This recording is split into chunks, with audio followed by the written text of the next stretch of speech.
All right, guys, what's up?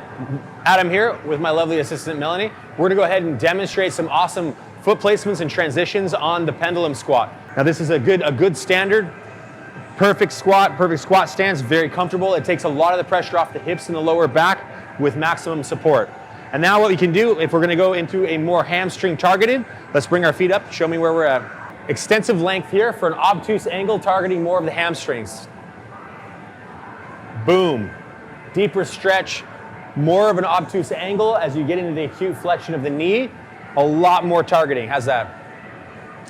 And then next you can go wide and a little bit lower, increasing your knee flexion, getting more of a deep squat stance. Very fantastic.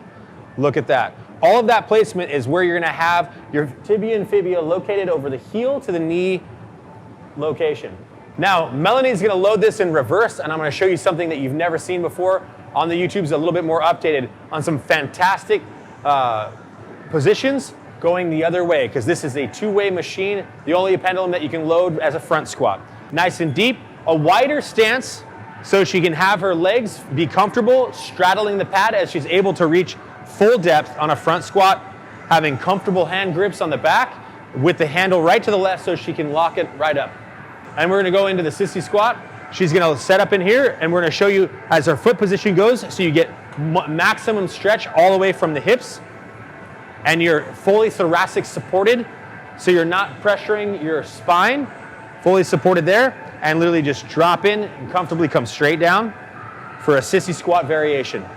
Absolutely excellent. And a full flexion at the top, keeping a straight neutral spine. And for this one, we're also gonna show the super low placement for a little bit more on the closer stance for quadricep activation.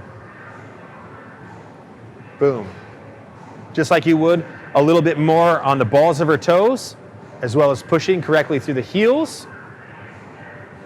Knees directly over toes in a very conventional squat stance. Also, if you were to do a little bit more of a closer gate lunge and keep that activation strictly on the quadriceps. And this one's gonna be an amazing variation where you can get a wide gate lunge and keeping yourself very stabilized on the front squat position. Unlike anything you've ever seen, Mel's gonna demonstrate now by bringing her foot all the way back, you can get a maximum stretch. Watch this.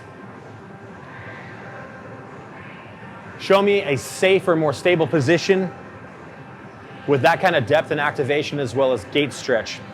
Thank you so much. Try these out. Perfect, Mel.